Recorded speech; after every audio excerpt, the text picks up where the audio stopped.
ऐसा खेल चल रहा है जो पूरी दुनिया की सबसे बड़ी ताकतों को हिला सकता है। एक तरफ अमेरिका अपनी पॉलिसी से भारत को कंट्रोल करना चाहता है और दूसरी तरफ भारत ने चुपचाप एक ऐसा मास्टर प्लान बना लिया है जिससे अमेरिका खुद अपने ही जाल में फंसता दिख रहा है। क्या अमेरिका को ये चालाकी उल्टी पड़ने वाली है और क्या भारत ने एक ऐसा दांव खेला है जिससे अमेरिका को अरबों डॉलर का झटका लग सकता है? आइए जानते हैं अमेरिका भारत से तेल का खेल। दोस्तों, साल 2016 में पहले जब डोनाल्ड ट्रंप अमेरिका के राष्ट्रपति बने थे तो भारत ने अमेरिका से तेल खरीदना शुरू कर दिया था। धीरे धीरे रूस से तेल कम खरीदने लगे हम और अमेरिका से डबल तेल खरीदना स्टार्ट कर दिया था। लेकिन असली कहानी ये नहीं है। अमेरिका ने सोचा कि भारत उसकी मुट्ठी में आ चुका है, लेकिन हकीकत कुछ और थी। अमेरिका ने भारत पर टैरिफ लगाने की कोशिश की और भारत ने भी अपने तरीके से जवाब देने का प्लान लिया। लेकिन अब डोनाल्ड ट्रंप वापस सत्ता में आ चुके हैं। वो भारी टैरिफ भारत पर लगाने वाले हैं, जबकि जो बाइडेन ने इतना टैरिफ भारत पर नहीं लगाया। तो भारत ने भी अपने दांव को पलट लिया है। भारत अब अमेरिका के तेल को साइड कर रहा है और रूस से दोबारा बड़ी मात्रा में तेल खरीदने की तैयारी कर चुका है। अब यहाँ पर ट्विस्ट ये है कि भारत सिर्फ पारंपरिक तरीके से तेल नहीं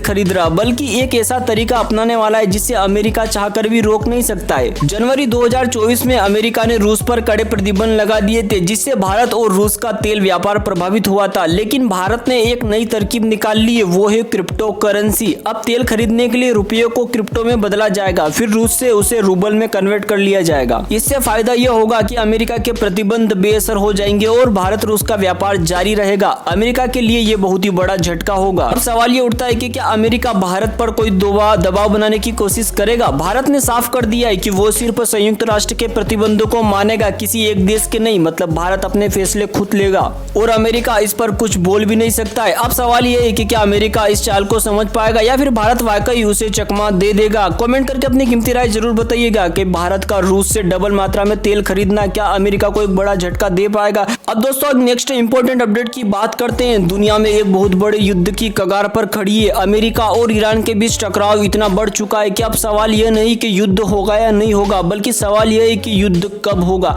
क्या ईरान पर अमेरिका हमला करने वाला है? आपको हमने पिछले वीडियो में बताया था कि अमेरिका के राष्ट्रपति डोनाल्ड ट्रंप ने ईरान के राष्ट्रपति को एक चिट्ठी लिखी थी, जिसे ईरान के राष्ट्रपति ने ठुकरा दी थी और उसके बाद से ही ट्रंप और खामेनेई में तनातनी देखने को मिल रही थी। अब ये शुरू कैसे हुआ? जब अमेरिका ने यमन के हुती विद्रोह पर बमबारी की। हुती विद्रोही जो ईरान के समर्थन पाते हैं, लगातार अमेरिका और अन्य देशों के जहाजों पर हमला कर रहे थे। अमेरिका को यह बर्दाश्त नहीं हुआ और उसने भी हमला करना स्टार्ट कर दिया है। लेकिन असली कहानी तो अब शुरू होती है। अमेरिका ने सिर्फ यमन में हमला नहीं किया, बल्कि वह तो सीधा ईरान पर निशाना साधने की तैयारी कर रहा है। हाल ही में खबर आई कि अमेरिका ने ईरान के सबसे आधुनिक जासूसी जहाज को लाल सागर में डुबा दिया है। यह खबर कितना सच है यह तो साफ नहीं है, लेकिन इससे हालात और बिगड़ चुके हैं। वहीं दूसरी ओर ईरान ने साफ कर दिया है कि अगर अमेरिका ने उस पर हमला किया तो वो दुनिया को अपनी तबाही में घसीट लेगा। ईरान ने धमकी दी है कि वो स्ट्रेट ऑफ हॉर्मुज को बंद कर देगा। अब आपको बता दें कि स्ट्रेट ऑफ हॉर्मुज दुनिया का ऐसा रास्ता जो 40% कच्चा तेल गुजरता है। अगर ये रास्ता बंद हुआ तो तेल की कीमतें आसमान छू जाएगी और भारत जैसे देशों की अर्थव्यवस्था को तगड़ा झटका लग सकता है।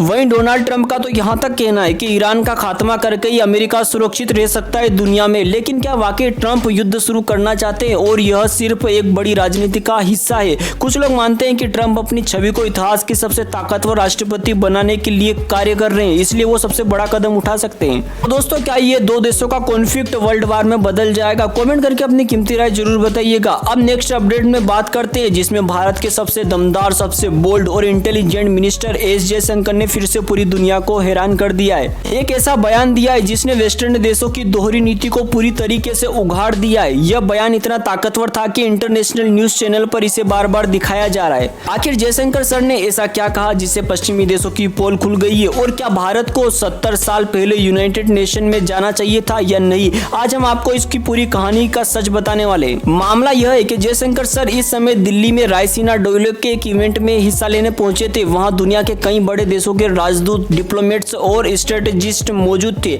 जयशंकर सर ने वहां एक ऐसा बयान दिया जिससे सबको सोचने पर मजबूर कर दिया। उन्होंने कहा कि दुनिया में हर देश टेरिटोरियल इंटीग्रिटी और संप्रभुता की बात करते हैं, लेकिन क्या आपको पता है दुनिया में सबसे लंबे समय से अगर किसी देश की जमीन पर अवैध कब्जा हुआ है तो वह है भारत। उन्होंने खुलकर कहा कि पाकिस्तान ने कई दशक पहले हमारे कश्मीर के हिस्सों पर कब्जा कर लिया था, लेकिन जब भारत इस मुद्दे को लेकर संयुक्त राष्ट्र में गया तो वहां इसे सिर्फ एक डिस्प्यूट बना दिया गया।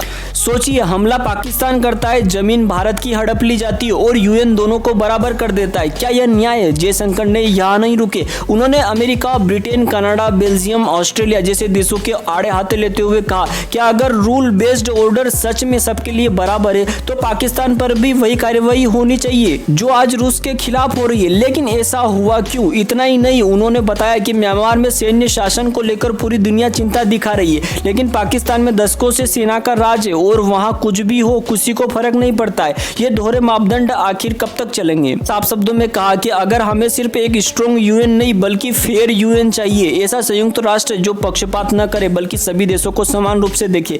अब सवाल ये उठता है कि क्या भारत की सबसे बड़ी गलती यह थी कि वह 70 साल पहले कश्मीर के मसले को यूएन में लेकर गया? क्या भारत अगर खुद इस मुद्दे को सुलझाता तो ये सुलझ सकता था? कमेंट करके अपनी कीमती राय जरूर बताइएगा। दोस्तों, अब नेक्स्ट अपडेट के बारे में बात करते हैं, जिसमें पाकिस्तान जो भारत के खिलाफ हमेशा सख्त बयानबाजी करता है, आज चुपके से भारत से चीनी खरीद रहा है। जी हाँ, वही पाकिस्तान जिसने 2019 में भारत के साथ व्यापार तोड़ने की घोषणा की थी, अब भारत से टनों चीनी आयात कर रहा है। लेकिन आखिर ऐसा क्यों हो रहा है? पाकिस्तान को भारत की चीनी खरीदने की इतनी जरूरत क्यों पड़ रही है? क्या पाकिस्तान की आर्थिक हालत इतनी खराब हो गई है कि वो भारत से मदद लेने को मजबूर हो गया है? आइए जानते हैं इस पूरी कहानी का सच। पाकिस्तान की संसद में खुद सरकार ने माना कि उसने मार्च 2024 से जनवरी 2025 के बीच भारत समेत कई देशों से कुल 340 मीट्रिक टन चीनी खरीदी है, जिसकी कीमत करीब 30 मिलियन अमेरिकी डॉलर है। अब सवाल ये उठता है कि पाकिस्तान ने अचानक भारत से चीनी क्यों खरीदी? दोस्तों, इसका सबसे पहला कारण है पाकिस्तान की आर्थिक बदहाली। पाकिस्तान की अर्थव्यवस्था इस वक्त भयानक संकट में और महंगाई चरम पर है। डॉलर की भारी कमी हो गई है और देश के पास जरूरी सामान खरीदने के लिए भी पर्याप्त पैसा नहीं बचा है। वहीं चीनी मिलें घाटों में चल रही है, स्थानीय उत्पादन भी कम हो गया है। ऐसे में भारत से सस्ती दरों पर चीनी खरीदने के अलावा उनके पास कोई दूसरा विकल्प बचा ही नहीं है। दूसरा कारण है पब्लिक के लिए कुछ और हकीकत में कुछ और। पाकिस्तानी सरकार जब मंच पर होती है तो भारत के खिलाफ आग उगलती है, लेकिन पर्दे के पीछे व्यापार जारी रहता है। पाकिस्तानी पत्रकार नुसरत जावेद ने खुलासा किया कि सरकार भारत के खिलाफ बोलती जरूर है,